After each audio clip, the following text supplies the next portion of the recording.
irmãos, eu aguentaria pelo menos até 0 horas. Não sei você.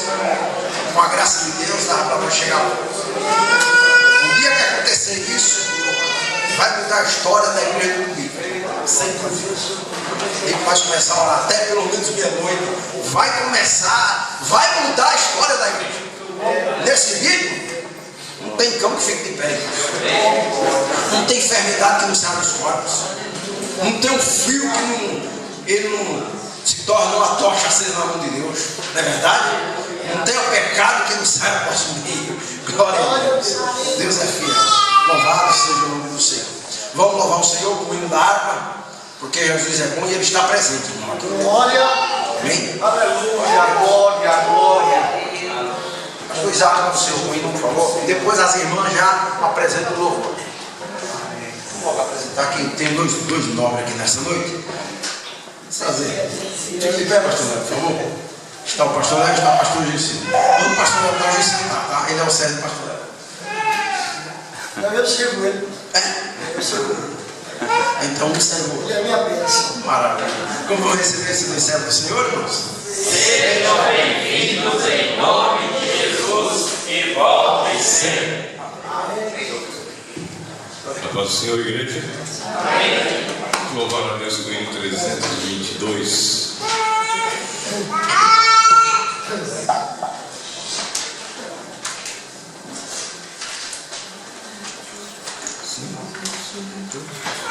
São as santas escrituras que nos contam de Jesus, o qual vindo das alturas fez brilhar nas trevas luz, para nos dar eterna vida, que a morte se humilhou, tendo já vencido a vida, Deus o Pai o exaltou.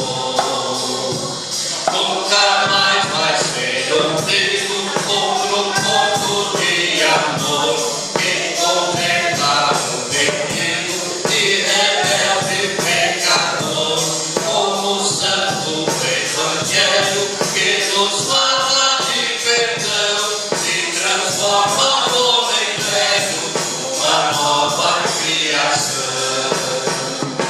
Sobre a cruz foi derramado o seu sangue remidor, de uma lança traspassado foi o lado do Senhor. Suas mãos e pés pegaram como os cravos sobre a cruz. Tudo isso me contaram a bondade de Jesus.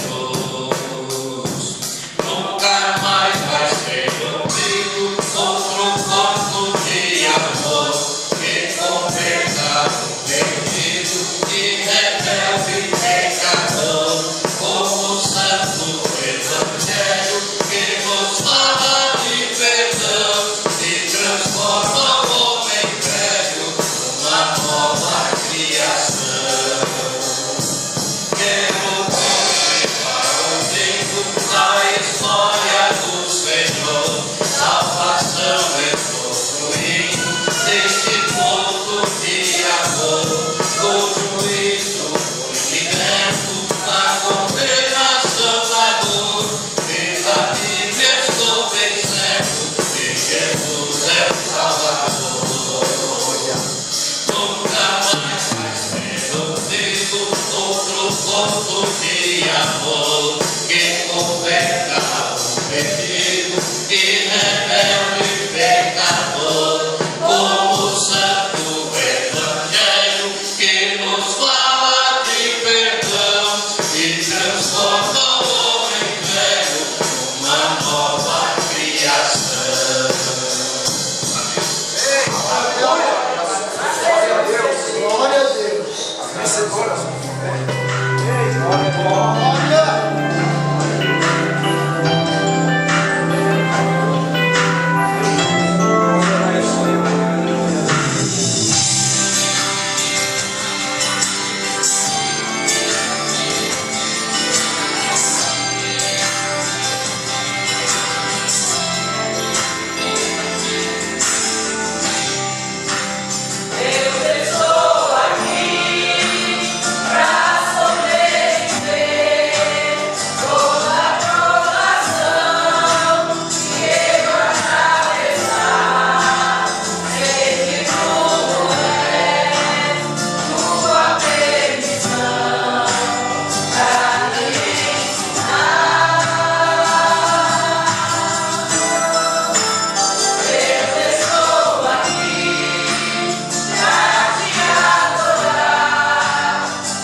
Amados irmãos, ficamos de pé, por favor.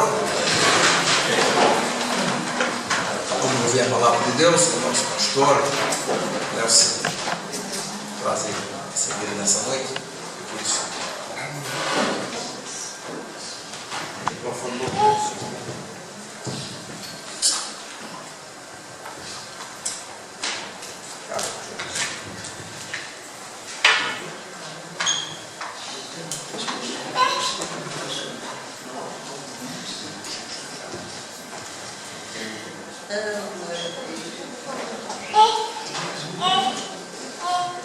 Eu quero cumprimentar a todos com a paz do Senhor. Amém. E externar aqui a minha alegria de poder estar aqui com vocês mais uma vez, através do convite do nosso pastor Francisco. E é sempre um prazer estar junto com ele. Sempre que nos encontramos na sede, eu procuro sentar do lado dele. Né? Ele falou sobre a companhia do pastor Gilson, e a gente entende que tem pessoas que Deus coloca ao nosso lado, né? Tem pessoas que é Deus que coloca ao nosso lado. Tem alguns que vêm para o nosso lado, mas infelizmente com más intenções, não é verdade? Tem pessoas que vêm com más intenções, mas ainda bem que Deus sabe quem Ele coloca do nosso lado, porque a gente anda junto muito tempo, né? Pastor Francisco, a gente vem acompanhando ele já de algum tempo, graças a Deus. Só não estamos mais juntos porque ele está aqui, e eu estou na sede agora, mas sempre que possível é gostoso estar juntos. Tanto é que a irmã Adina era a nossa cantora preferida das tardes de domingo, né, irmã? Vocês lembram que tinha um programa de juventude há muitos anos atrás? Isso é coisa para depois dos 50, né? Os maiores de 50, né? Tinha um programa de juventude à tarde que depois até fizeram uma canção com o título Tardes de Domingo, né? Tardes de Domingo. E nós tínhamos também, né, Márcia? Nós temos o privilégio de tardes de domingo ali na sede, quando as reuniões bimensais eram o dia todo, e a gente então tinha o privilégio de, no intervalo do período da manhã para a tarde, a gente dirigir um momento de louvor, de adoração a Deus, e isso foi muito bom. A Adina foi uma grande companheira nesse trabalho na nossa igreja sede.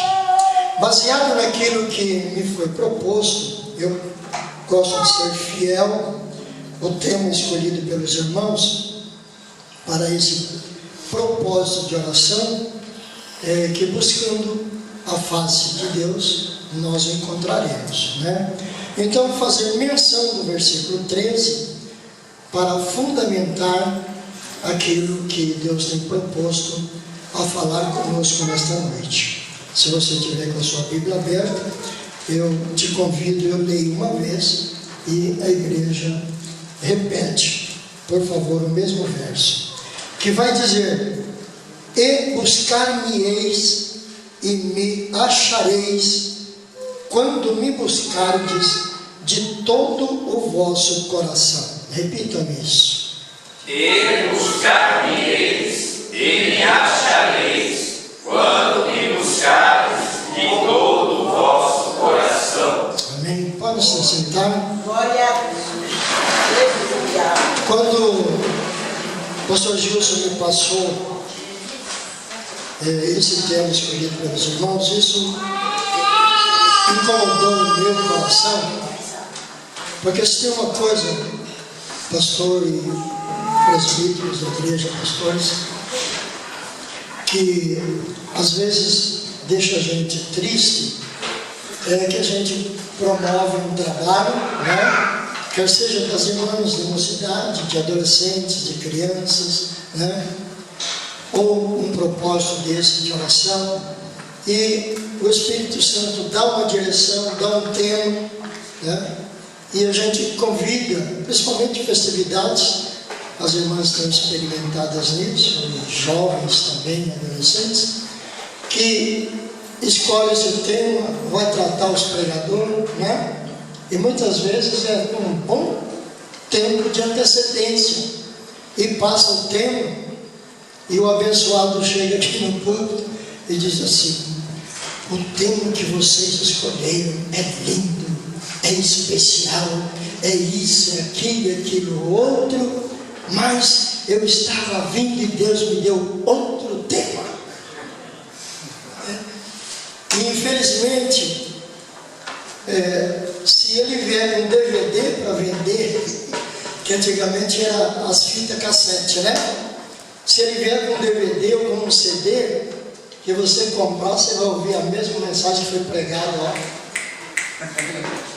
Né? Então, a gente entende que já são mensagens decoradas, né? Decoradas. E aqueles que gostam de pregar, e nós temos aqui um jovem que já foi pregar lá em Cidade Combita, e eu tenho certeza que ele não é desses. Quando a gente vai pregar, e muitos dos irmãos aqui certamente já viveram essa experiência, a gente prega num assunto, passa-se o tempo e você volta a pregar no mesmo assunto e sai completamente diferente. Por quê? Porque Deus é que sabe a necessidade de cada lugar, de cada igreja, de cada povo. Então, ainda que seja o mesmo versículo que foi pregado lá em Cidade Cumbica, se chegar aqui e o Espírito Santo disser para mim ler o mesmo versículo, que Deus vai falar aqui, vai sair diferente do que foi falado lá, porque é Deus que conhece a necessidade de cada povo. Quantas vezes que, mesmo não pregando, mas você que gosta de estudar e de ler a palavra de Deus, você lê um texto, você medita sobre ele, passa uns dias e você volta naquele texto e Deus vai te mostrar outras coisas. Não é verdade? Por quê? Por isso é que se diz que a palavra é viva e eficaz. E ela penetra até a divisão da alma e espírito e vai até a medula. Esse é o poder da palavra. E eu já ministrei sobre essa palavra. E quando foi me passado que o verso tema seria esse, eu comecei a me lembrar que essa palavra foi dirigida ao povo de Israel no cativeiro em Babilônia, e o tema desse capítulo 29 vai dizer que esse texto do capítulo 29 é uma carta do profeta Jeremias enviada aos principais, aos anciãos, para os líderes do povo cativo, instruindo-os. E como no nosso dizer popular, se conforme com o estado em que vocês estão. Vocês estão cativos em terra estranha, mas tratem de trabalhar, construam casas, constituam famílias, casem os vossos filhos, deem as vossas filhas em casamento entre si, claro, é o povo de Deus. Plantem, comam o fruto daquilo que vocês plantarem nessa terra. E olha que interessante, vocês estão cativos, mas orem por essa terra, para que a vossa estada aí seja frutífera.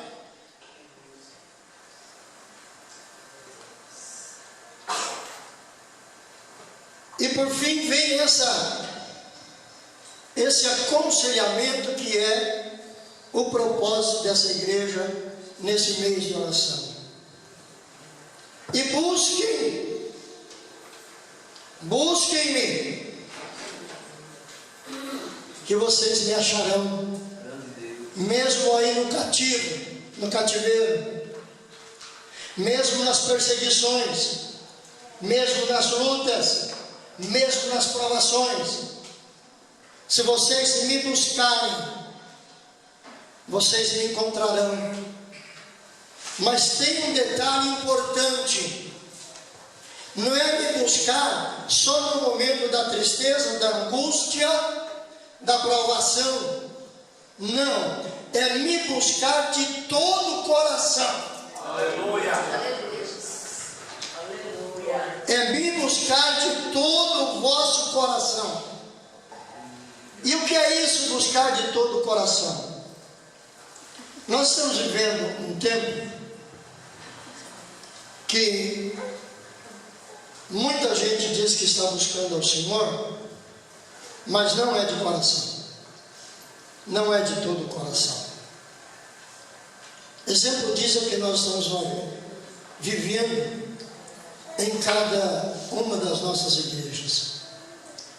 Eu estava falando com o pastor Francisco agora há pouco, que ele estava questionando o momento de oração, que a igreja está perdendo o privilégio de ser mais que vencedor por Cristo Jesus, pela falta de oração. De 2009 a 2013, eu estava dirigindo Vila Ani, e eu sempre fiz esse trabalho pelas igrejas onde passei. No início do ano, do dia 1º do ano ao dia 31, era oração todas as noites.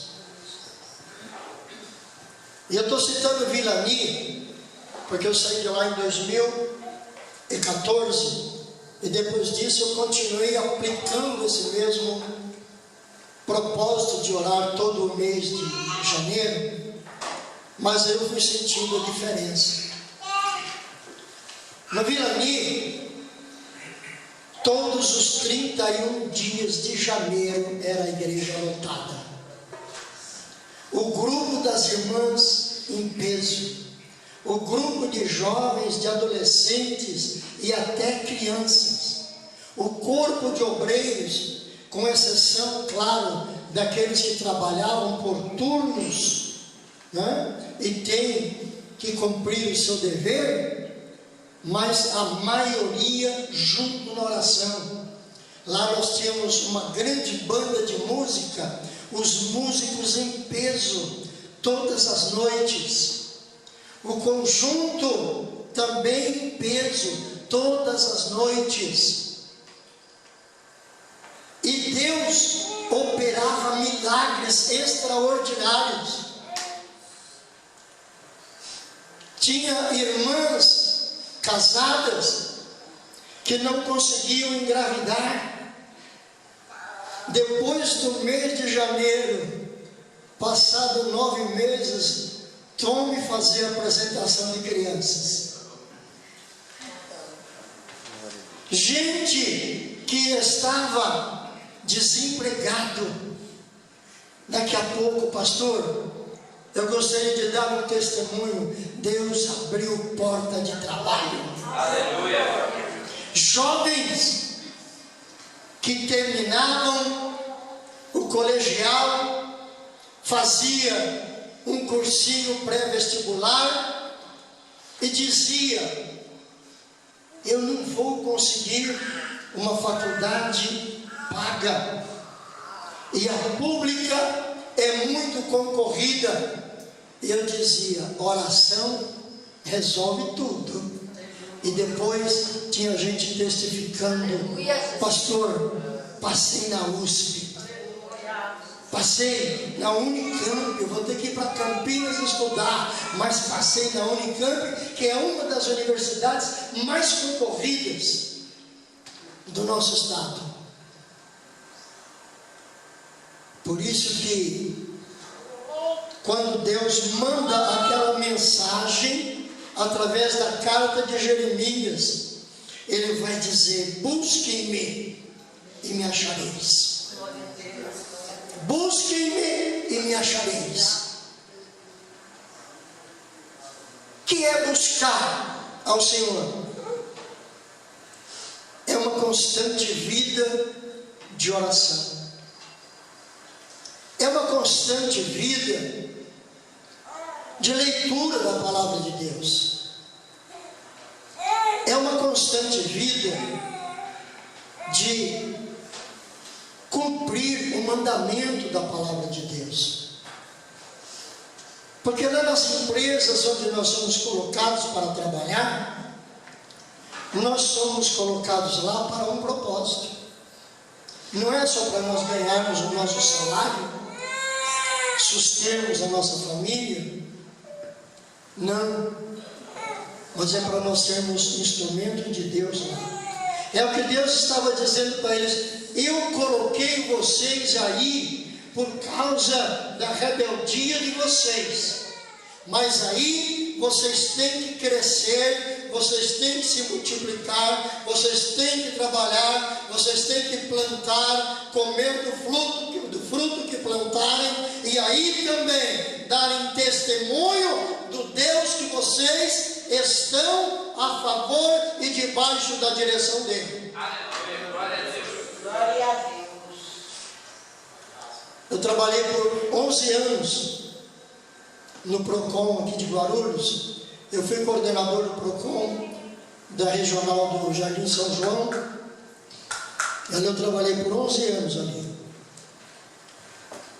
Antes disso, eu trabalhei em outros departamentos da prefeitura e eu pude testemunhar de alguns testemunhos. Eu fui designado, assim que eu entrei na prefeitura, eu fui designado para ir trabalhar no DTI, que é o Departamento de Transportes Internos, que lá acomoda 800 funcionários. E lá é onde saem todas as viaturas da prefeitura para fazer os seus trabalhos. Inclusive as ambulâncias que atendem as UPAs, os postos de saúde e a coisa toda, também é tudo estacionado lá, é controlado lá, era abastecido lá. E eu fui designado para ir para aquele lugar. Passei pela administração, me deram uma carta, o senhor comparece com essa carta lá no DTI. Compareci lá, me receberam, fui encaminhado para a sala da supervisora geral, me identifiquei e ela chamou uma secretária, me apresentou, falou: esse é um novo funcionário que vem ajudar aqui, você leva ele para lá para a secretaria e vê a designação para ele. E eu acompanhei ela, chegou numa mesa, ela falou: o senhor pode ficar aqui e aguardar. Bom, me sentei ali e fiquei aguardando.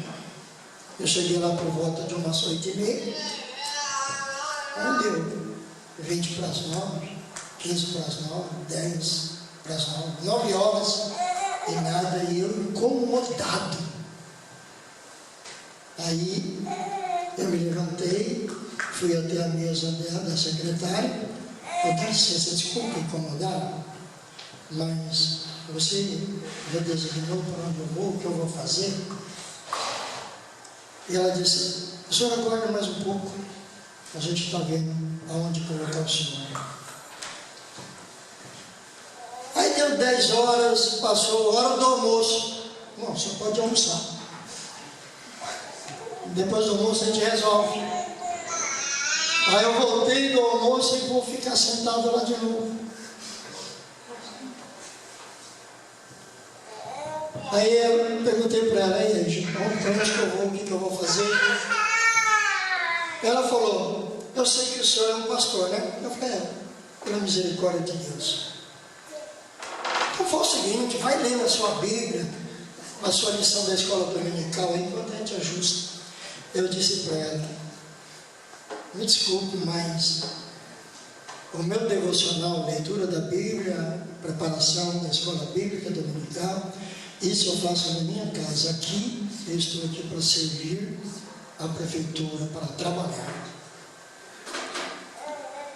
Aí ela já correu, ajeitou alguma coisa, e eu fiquei fazendo ali alguma coisinha, e ela foi falar com a supervisora.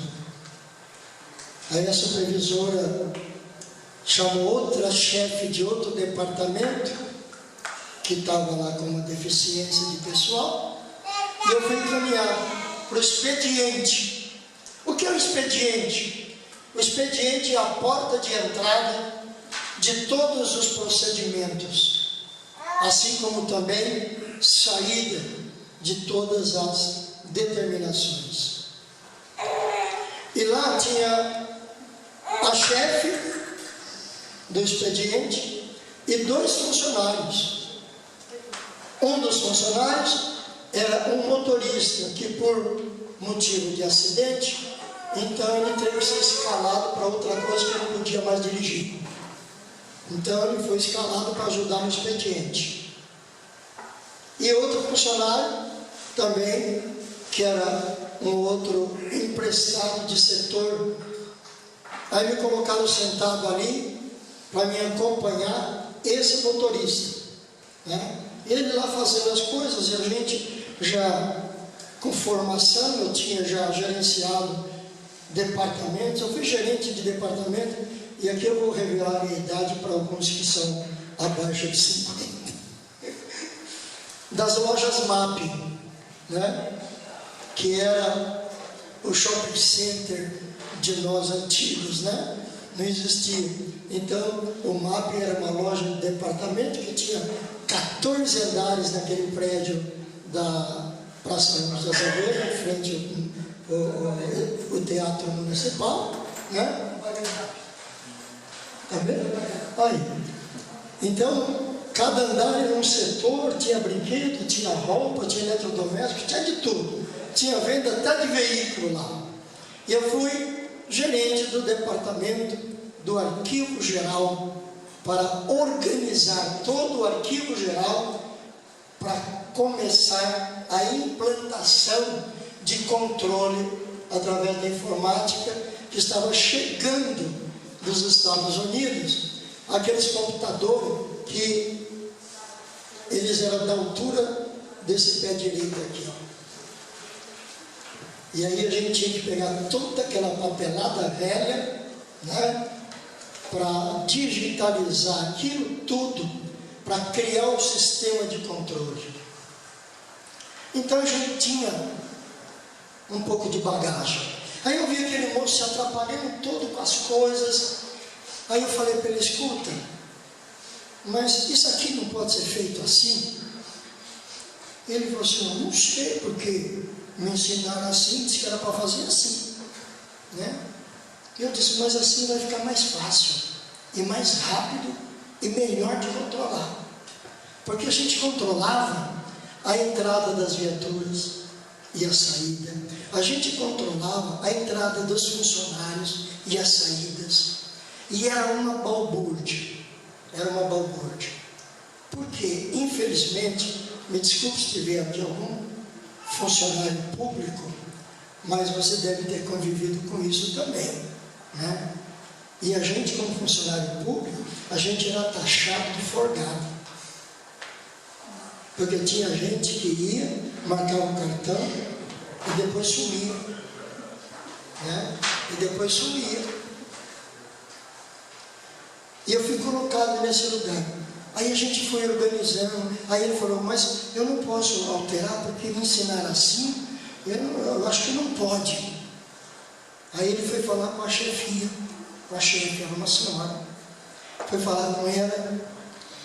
E ela falou assim, não pode sim. Pode aproveitar as ideias, assim, vai melhorando e tal. Passaram os seus dias, quando uma bela tarde, antes de encerrar o expediente, a gente trabalhava das 8 às 5, Umas 4h30 ele me chamou na sala dela e falou assim: o senhor pode ficar um pouco mais depois do expediente, que a hora que ela dispensar todo mundo, eu gostaria de conversar com o senhor. Eu falei: tá bom, não tem problema, eu fico. Aí ela terminou despachando tudo, fechou tudo, passou todas as coordenadas para todo mundo. Aí eu fui para a sala dela, e ela falou: sentei na frente dela, e ela disse: eu quero pedir desculpas para o senhor. Eu falei: por quê? A senhora não me fez nada. Aliás, a senhora me fez um benefício de me receber aqui no seu setor. E ela falou assim: mas eu devo esse pedido de desculpa, porque quando eu fui chamada na sala da supervisão geral, me passando que estava me designando um pastor para trabalhar comigo, aí ela soltou aquele palavrão: outro vagabundo. E eu vi, e por isso eu estou pedindo desculpa para o senhor, que em todo lugar tem gente boa e tem gente ruim, tem gente honesta e tem gente desonesta. Aí ela disse: porque outros pastores passaram por aqui e infelizmente eles deixaram uma marca negativa dos crentes. E ela disse: eu sou espírita, mas eu não tenho coragem de fazer isso não. Por quê? No dia que eles tinham festividade, naquele final de semana, pedia dispensa na sexta-feira, porque era a abertura da festividade. Na segunda-feira, não vinha trabalhar porque estava cansado da festividade. Sentava na mesa e ficava horas lendo a Bíblia, a lição bíblica.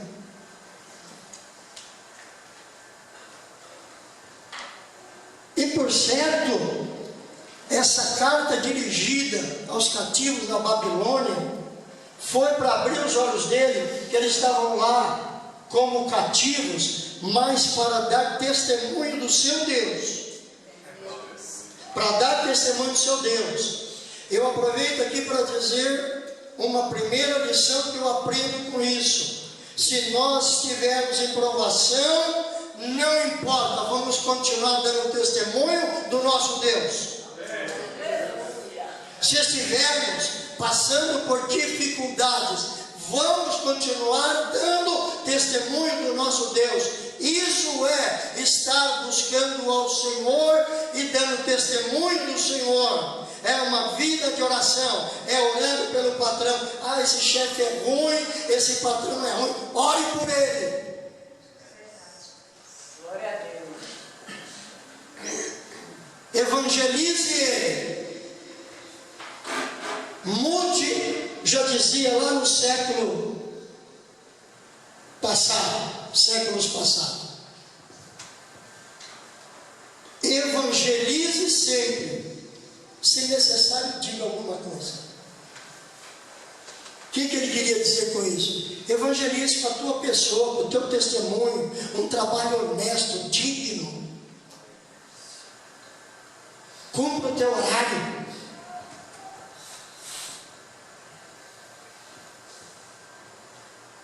Lá tinha no DTI oficina de todos os veículos da prefeitura. Então, tinha oficina de Fiat, de Ford, de Volkswagen, de Mercedes, de máquinas pesadas, que tem os tratores, aquela coisa toda, né?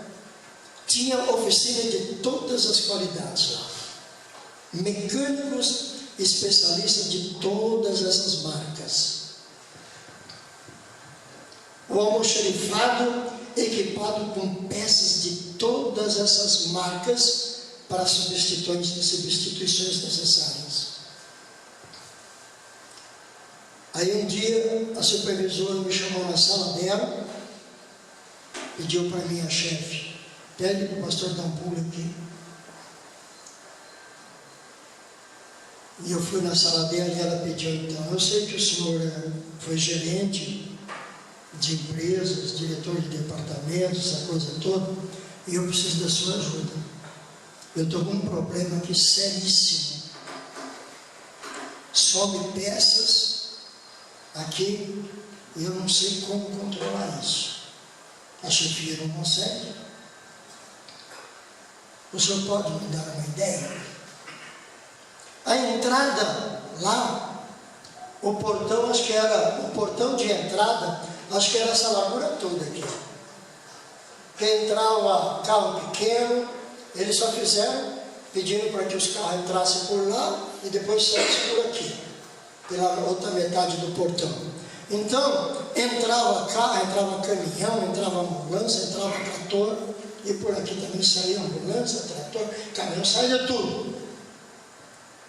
Eu disse para ela, é simples, não tem portão lá nos fundos, do outro lado, na outra rua, porque era grande o espaço lá, que pegava as duas ruas, né? Abre o portão de lá, e por lá nós vamos controlar só caminhões e máquinas pesadas, ambulâncias e veículos leves aqui pela frente. Outra coisa, o portão é largo, então coloquemos uma guarita no meio, dividindo a entrada e a saída. Colocamos 2 agentes de entrada nessa portaria dia e noite, porque tinha um pessoal da Paguaru, prestava serviço dia e noite lá, os turnos. Colocamos 2 computadores ali e todos os carros autorizados a entrar, vamos identificar todos, jogar no computador. Porque os mecânicos podiam entrar nos carros deles próprios, né? Chefia também podia. Então colocamos aquela guarita, um para receber as entradas, um computador e outro computador para designar as saídas. Resultado, colocamos um bip em cada computador, para não dizer que era perseguição, porque esse pessoal tem mania de ser perseguido, né? Então a gente colocou o bip. A cada período lá, o carro que estava saindo, o computador bip, bip, bip. Epa, peraí. Nossa, desculpa, mas acusou aqui, não é por sua causa, tá? Isso aqui é coisa da segurança. Então nós precisamos ver o seu porta-malas, ver o seu carro. Parou de subir peça. Parou. Gasolina. A supervisora falou para mim, pastor, tem carro aqui que está abastecendo demais, porque lá no abastecimento, o rapaz que era o responsável pelo abastecimento, então ele anotava numa planilha a placa do carro e quanto de gasolina foi colocado. Aí fizemos uma análise. Aí eu disse para ela, mas por que tem que abastecer à noite e de madrugada? Não, porque alguém fica na rua e está acabando o combustível? Não. O turno de quem trabalha mais não é 12 horas? Das 7 da manhã às 7 da noite. Aí o outro pega a ambulância ou a viatura, seja lá o que for, às 7 da noite, vai trabalhar às 7 da manhã. Então eu disse para ela, vamos fazer o seguinte, uma determinação, que o horário deles de marcar o cartão de saída, porque tinha alguns que se atrasavam que ia pegar de noite, e o que atrasava ainda ganhava hora extra. Eu falei, para com isso. Então, quem vai largar às 7 é para estar aqui às 7, às 19, é para estar aqui às 19 e bater o cartão 19 horas. Então, como ele vai ter que vir mais cedo, 15, 20 minutos, ele rodou o dia todo, não foi? Então ele vem, já passa no posto e deixa abastecido, porque vai assumir à noite. E à noite a gente corta o abastecimento. Porque o cara que trabalhou à noite, quando ele vier 6h30, 15 para 7 da manhã, para ser rendido, ele já passa no abastecimento e abastece o carro para o próximo. Diminuiu o consumo de gasolina.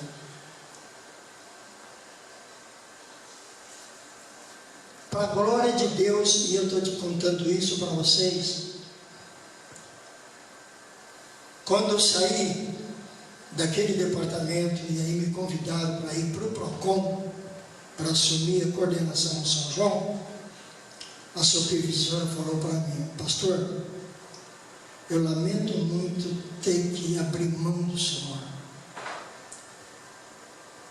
porque o Senhor foi um exemplo para nós aqui, de profissional e de um homem que se diz crente.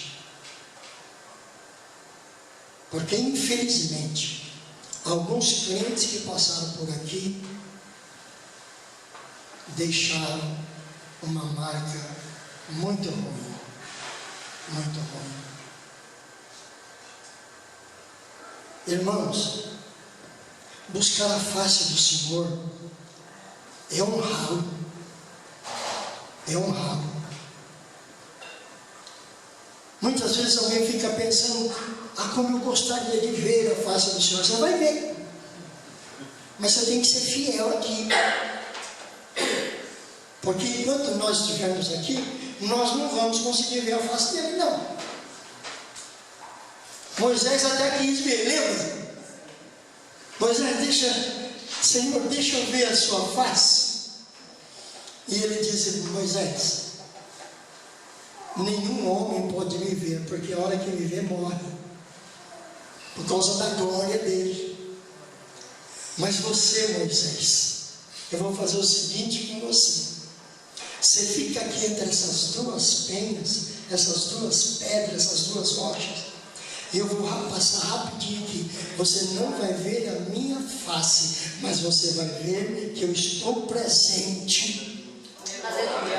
Anai de onde quer e asnai. Ô irmãos,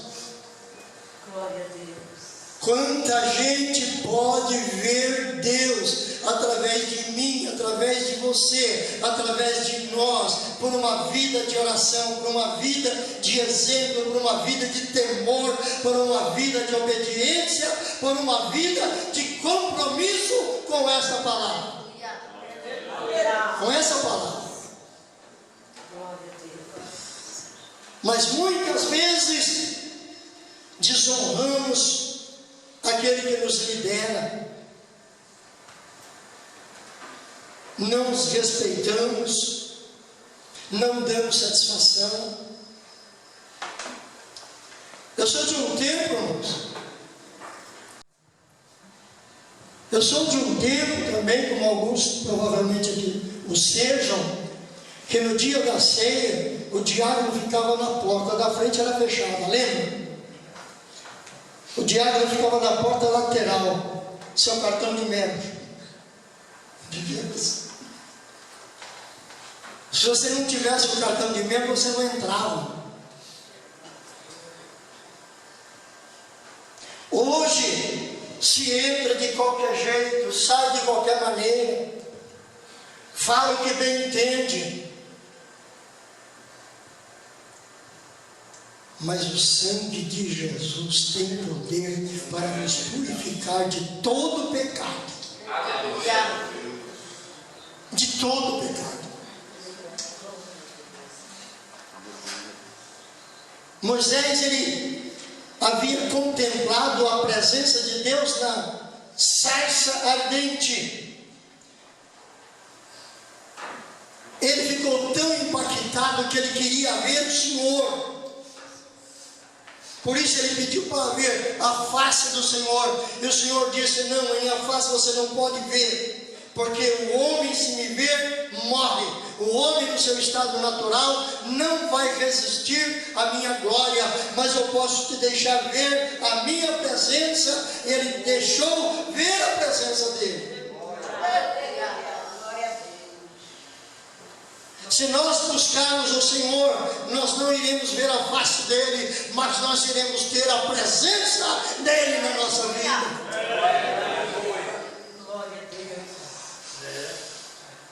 É como oração, é vida de oração. É vida de leitura da palavra de Deus. Hoje tem um bocado de gente aí fazendo milhares e milhares, e tem alguém fazendo até milhões de seguidores,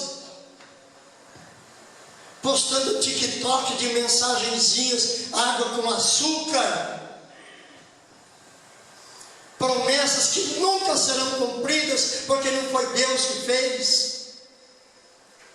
E tem muito crente atrás disso, quando na verdade é aqui, ó, de joelho, aqui nesse chãozinho, e se possível botar a cara, porque o chão está limpo, está bonitinho, está gostoso. Eu já tive em vigília, quando eu estava no Campo do Brás, ainda jovenzinho, a gente ia fazer vigília na Pedreira de Santana, que é um bairro que tem lá no alto da Fernão Dias, antes de Mariporã.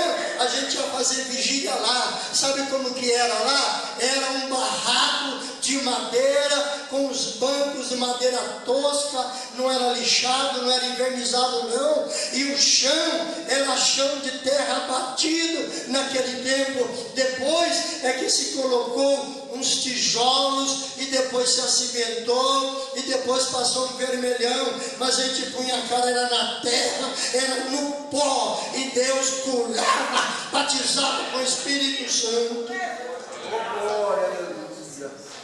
Glória a Deus. Não precisa me responder quanto tempo faz que não se vê um batismo com o Espírito Santo nas igrejas.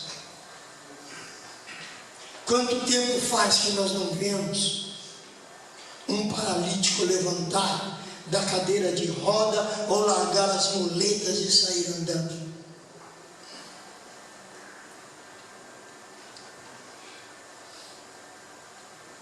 Não sei se eu já contei aqui, mas eu era regente de coral, ainda no Jardim Brasil.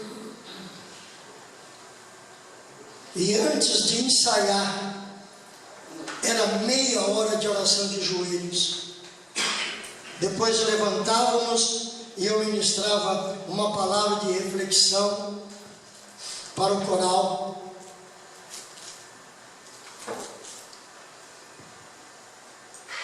Só que muitas vezes vinha irmãos e irmãs que faziam parte do coral, compromissados em buscar o Senhor, mesmo doente, vinha.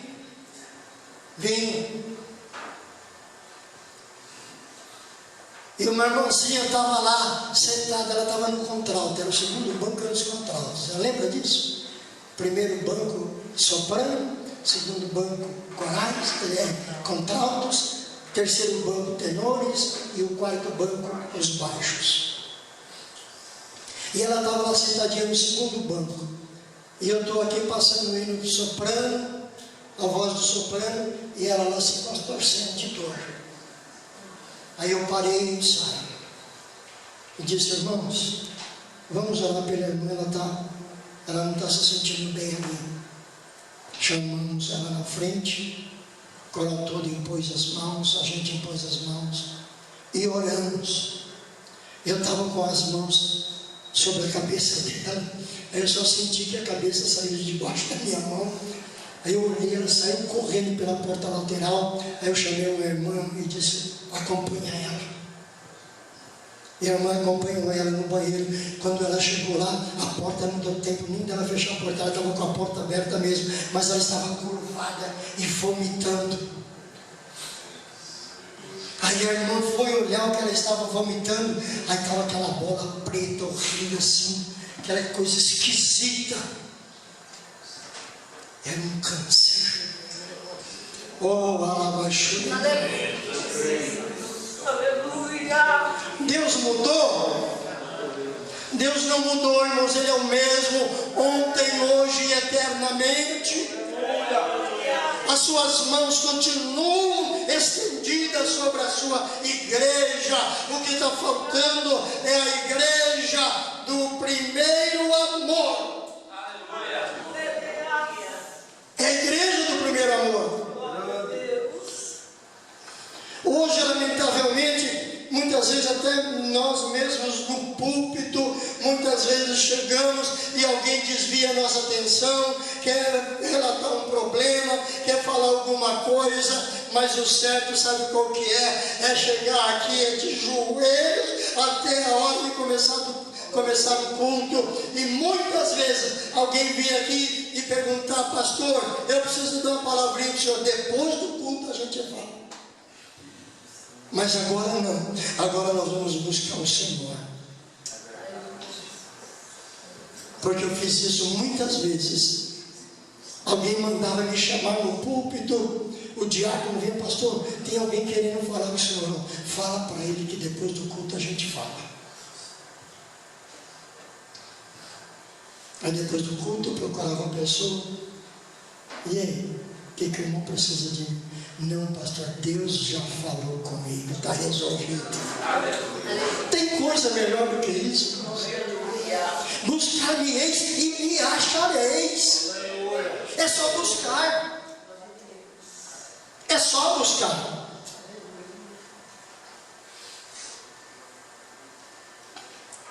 Eu quero encerrar falando de um homem do qual eu extraí a experiência da perseverança. Porque talvez aqui entre nós, alguns de nós poderiam dizer: mas eu estou há 5 anos, eu estou há 10, eu estou há 15, eu estou há 20, eu estou há 30. Talvez tenha alguém que esteja até 50, dizendo: estou buscando, mas não vem. Mas Deus não mudou. Deus não mudou.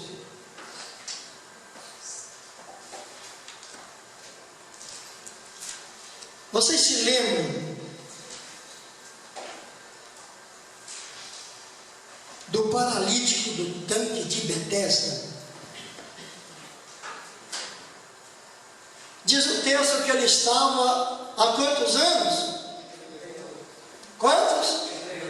38 anos buscando a cura. Alguns pregadores exageram, diz que era todo dia que ele estava lá, mas não era não. Porque o povo judeu tinha 3 festas tradicionais, né? Que era a Páscoa, o Pentecoste e a dos Tabernáculos. Era anual essas festas. Anual. Só que durava 7 dias. Então, todo ano, nessa festa, esse paralítico pedia para alguém levar ele até a beira do tanque de Betesda. Porque tinha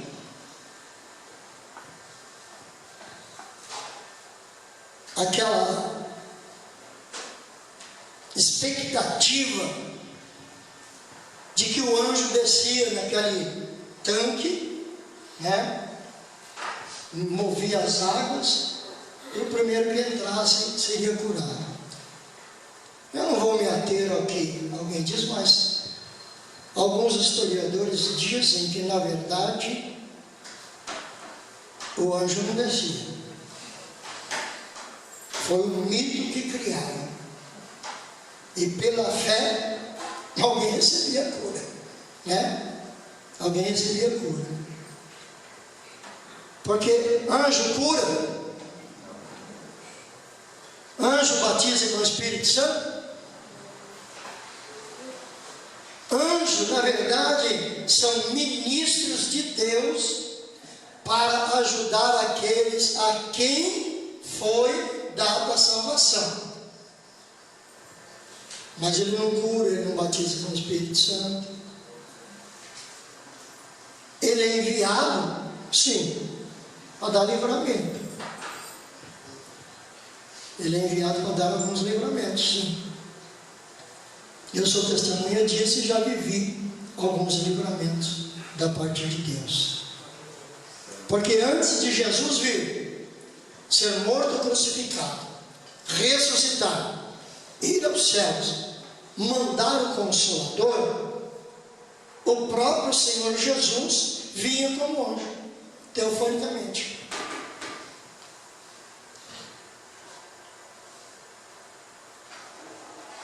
E interessante que aqueles 3 personagens que vai conversar com Abraão, né, era Deus Pai, Deus Filho e Espírito Santo, teofanicamente humanizados. Então, segundo alguns historiadores, diz que isso era como um mito, de que o mover daquelas águas curava. Então, por isso, estava cheio de gente ali, naqueles alpendres, constantemente nessas festas. Agora, o que é esse tanque? E por que o aleijado, o paralítico, disse: não há ninguém que me desça ao tanque? Porque na verdade não era um tanque construído, né? Onde o mundo construiu a minha casa, ali foi construção, né?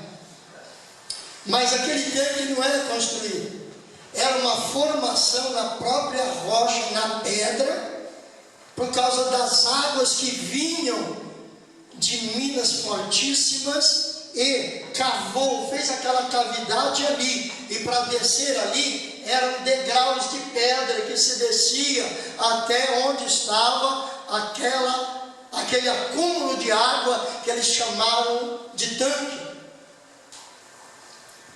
E é isso que o aleijado, que o paralítico não conseguia se levantar da sua esteira, descer o degrau necessário para entrar na água.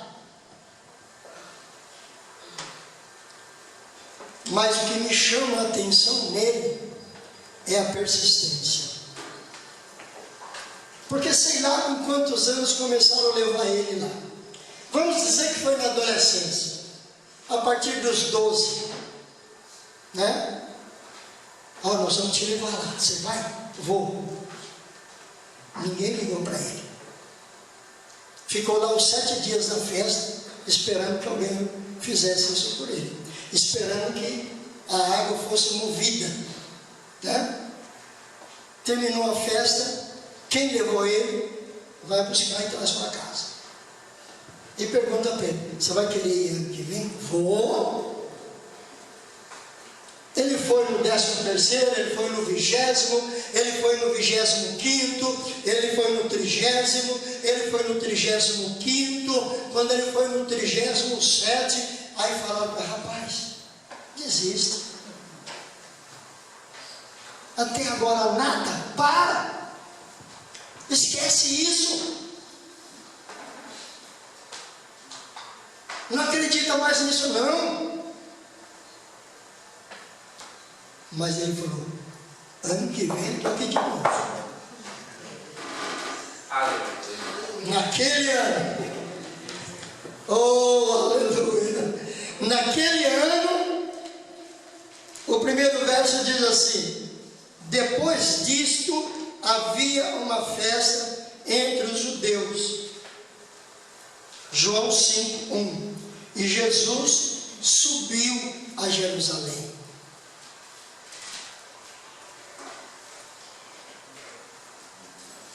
Depois disso, para nós entendermos, é porque houve um fato anterior, né? Depois disso o quê? Então veja bem, nos capítulos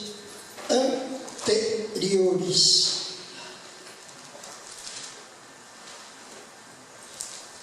João Batista dá testemunho de Jesus, capítulo 1.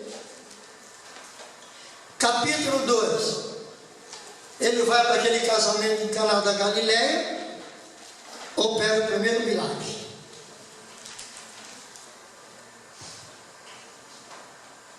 Capítulo 3, ele instrui um fariseu chamado Nicodemos, que quis saber sobre a salvação.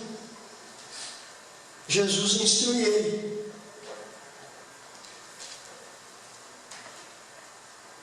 João Batista dá outro testemunho de Jesus. No capítulo 4, ainda na Galileia, ele vai passando por Samaria, e ele disse o quê? Para os discípulos, quando ele entra em Samaria. Por quê? Porque Samaria era a terra que judeu não andava. Porque os samaritanos não se davam com os judeus, e nem os judeus com os samaritanos. É a mesma coisa de crente querer comungar com o ímpio, não dá. Porque o ímpio não comunga com a gente. Não dá liga. E os discípulos então disseram para Jesus: Senhor, mas tem outro caminho para a gente ir para Jerusalém, não precisa passar por Samaria. Mas ele disse: é necessário que eu passe por Samaria. Por quê? Porque ele vai quebrar esse estigma. Ele vai salvar aquela mulher samaritana. Aquela mulher sai daí daquele poço e corre para a cidade e diz: olha, eu encontrei o Messias, eu vi o Messias, ele revelou a minha vida, ele mudou a minha vida, vamos lá ver. Então, a nossa aproximação com o ímpio é para testificar de Jesus Cristo, é para dar testemunho daquilo que ele faz na nossa vida, para que sejam alcançados, e os alcançados também vão evangelizar os seus amigos, os seus parentes, os seus familiares, os seus colegas. É tudo para a glória e para a honra do nome de Jesus Cristo. E ele passa por Samaria. Depois de passar por Samaria, ele ainda vai curar o filho de um oficial do rei. Depois, ele chega em Jerusalém para a festa.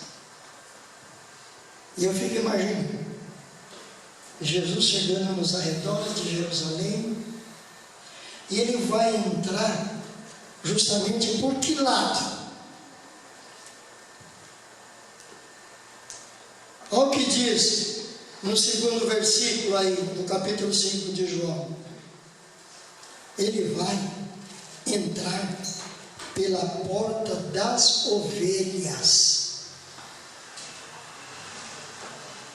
E aqui eu extraio uma lição para nós encerrarmos. Jesus, ele quer entrar pela porta das ovelhas e não dos bodes. É das ovelhas. Porque ovelha é humilde. Ela está sendo levada para o matadouro, mas vai caminhando de cabecinha ali e vai indo. Tenta pegar um bode para matar, mas nem a pau. Nem a pau.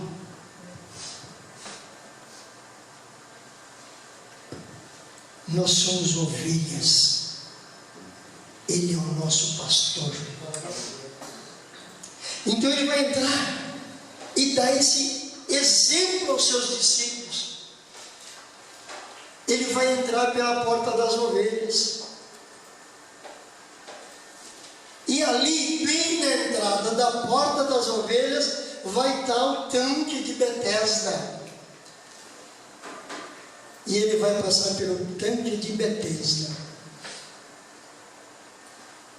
Aí diz o texto que ali estava aquele homem que há 38 anos se achava enfermo. E o verso 6 vai dizer: e Jesus, vendo ele deitado e sabendo que estava naquela situação há muito tempo, Jesus está nos vendo. Jesus está te vendo, irmão. Jesus está te vendo, irmão. Jesus está te vendo, meninas. E melhor de estar nos vendo, Ele está sabendo pelo que nós estamos passando. Ele vê e sabe. E Ele pergunta para o homem: você quer ficar são? Você quer sarar? Você quer vencer essa dificuldade? Você quer vencer essa adversidade? Quem sabe ele esteja perguntando para alguém aqui nessa noite: eu estou te vendo e eu estou sabendo o que você está passando. Você quer vencer isso? Você quer ter vitória sobre isso? Você quer? Você quer? Me busca, me busca, me busca, me busca, me busca, me busca, e você vai me achar, você vai me encontrar, e eu te darei a vitória.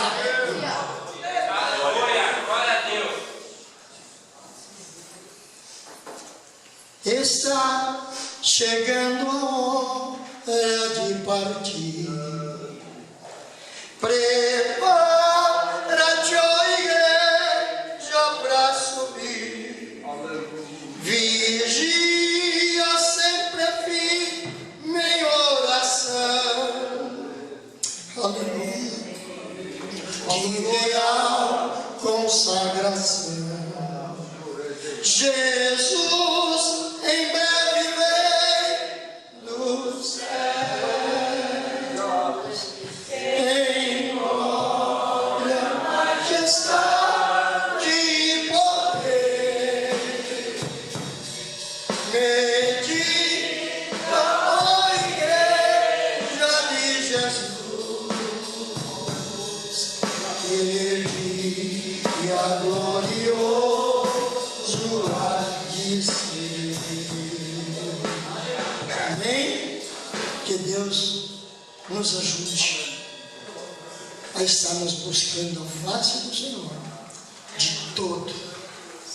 de todo o nosso coração. Amém? Deus abençoe. Glória a Deus. Deus abençoe nosso pastor. Bênção. Deus abençoe o pastor Léo. Mensagem, testemunho maravilhoso, edificante. O mundo precisa de homens, né, irmãos, que sejam exemplo que dê testemunho. O mundo ainda precisa de homens, não é verdade? Para onde entrar e sair, não ser semelhante àquele bichinho chamado mesmo, que passa, onde passa todo mundo sabe, não é verdade? Sujeira fica. Mas sejamos pessoas de Deus, nós passamos, deixamos a paz de Cristo, né? A paz de Cristo, né? O exemplo e testemunho de homens e mulheres de Deus, pessoas de Deus. Infelizmente, muito ao contrário, né? Se você observa as redes sociais, dá até nojo você ver, dá até ira de muitos homens. Até mesmo que outra hora era, a gente respeitava, via como homem de Deus. Essa semana eu estava vendo um vídeo que mandaram para mim, de um obreiro carreira aí do pastor, conhecido no mundo inteiro. A atitude, né? Isso aí vai igual um formigueiro nas redes sociais, o mundo inteiro fica sabendo. Quer dizer, e quantas pessoas não se escandalizam, né? Por causa de uma atitude errada de um homem conhecido, um homem de Deus, titulado homem de Deus. Depois vai passando o tempo e as pessoas cometem umas atitudes que é igual o pastor testemunhou aqui, igual aquela mulher que era espírita. Nem ela tinha coragem de fazer. Olha só, ela já falou tudo, né? Então é lamentável. Mas estamos vivendo esses dias. Mas o Senhor Jesus ensinou: ai daquele que causar o escândalo. O Senhor Jesus disse: seria melhor que amarrasse uma pedra de moinho no pescoço e fosse mergulhar para ver se um dia ia boiar, né? Quem sabe? Sabe o que é a pedra do moinho? Ali, pensei nem quantos quilos, eu já usei aquilo. 2 pedras grandes, parecia um negócio aqui, menor, claro, né? Um torno do lado, um buraco no meio, 2 uma em cima da outra, né? Um buraco no meio, a gente enchia de milho para quebrar o milho. Fazer aquilo ali. Pega uma completa antiga, você vai ver. Isso aqui é desde a antiguidade, né, que existe aqui. Era uma ferramenta, era um moinho. Depois veio o moinho na mão, semelhante à mandioca. Você entrar na internet, você vai ver casa de fazer farinha antiga, aquele reio, né? Aquela roda grande. Meu avô tinha aquela ali. Eu tenho a cara do meu pai. Meu avô tinha aquilo e eu, moleque, aprendia. Ficava um do lado e outro do outro para moer. Aquele reio, né? Uma roda grande. Lá na frente estava. Onde estava o perigo ali, né? Alguém empurrando a mandioca ali. De repente a mão ia também aí. Aí perdi o dedo. Então é assim. Minha mãe fazia muito aquilo. Então a gente fazia casa de farinha, né? Que chamava antigamente. Então, irmãos, mas tem muitas coisas que já passou, que não se usa mais, que trazemos como exemplo nos dias atuais. Principalmente na área da agricultura. Você vai estudar a palavra de Deus e você encontra tanta mensagem. Na verdade, que bênção. Deus abençoe, pastor Gilson. O Senhor, pastor Léo, Deus abençoe. Muito obrigado. Amém. Pastor Gilson aqui tem 1, 2, 3, 4 livros. É 4 só. Ele é um vendedor de livros. Ele falou que um é meu, então só tem 4. O meu está aí? Ai, guarda esse camarada. Maravilha. Deus abençoe, Jesus. Ficamos de pé, irmãos. Deus abençoe, amados irmãos. Amanhã nós vamos estar aqui em oração. Não é? Venha para a oração, venha orar, porque ontem teve um grupo bom, oramos, foi uma bênção, e eu creio que amanhã também. E amanhã também, após a oração, vai ter aqui uma reunião com o professor de música, que já está agendado aí para os irmãos e irmãs que vão iniciar, né, aprender a música. Então vai ser amanhã após a oração. Amém? Deus abençoe a todos. Quinta-feira vamos estar aqui. Meu primo Rafael foi internado agora à tarde em estado de emergência. Precisou fazer a cirurgia. Peço oração para ele. Rafael. Vou apresentar o Rafael. Eu tive ontem, depois de sair daqui, lá no Tiago. O Tiago já está em casa, que estava no hospital para fazer uma cirurgia. Deus abençoou que ele fez essa cirurgia, já está em casa. Mas o médico recomendou que ele tem que passar 6 meses nessa recuperação. Você vê, rompeu o tendão, olha só, porque ficou um fio para destroncar totalmente. Então, se ele não passar esses 6 meses, ele é perigoso, correr o risco do movimento do pé. Então, você vê, e um negócio que ele andando, aí ele começou a brincar, acho que os primos dele na casa do pai dele, uma coisa assim, e ele foi correr, quando ele arrancou, sentiu. Aí já caiu, você vê uma coisa assim, a gente é igual boneco, né? Então depende da posição, se arrebenta tudo, só isso aí. Então ele vai passar 6 meses, tá? Ora sempre pelo Tiago, Deus pode fazer um grande milagre e antes ele já possa estar bem, mas ele não pode, ele tem que estar nessa recuperação. O médico até falou para ele, um rapaz que tinha estourado o joelho, de cirurgia, que arregaçou com o joelho no acidente, Ele disse, esse rapaz aqui, ele daqui uns dias ele está andando perfeitamente. E você tem que passar 6 meses nessa situação. E ele não, porque o dele é mais grave. Você vê que coisa, né? Mais grave que quebrar a perna. Então, vamos orar? Deus abençoe. Pastor João Batista, vem orar, por favor. Ora a Deus aqui, o pastor Léo da mesa.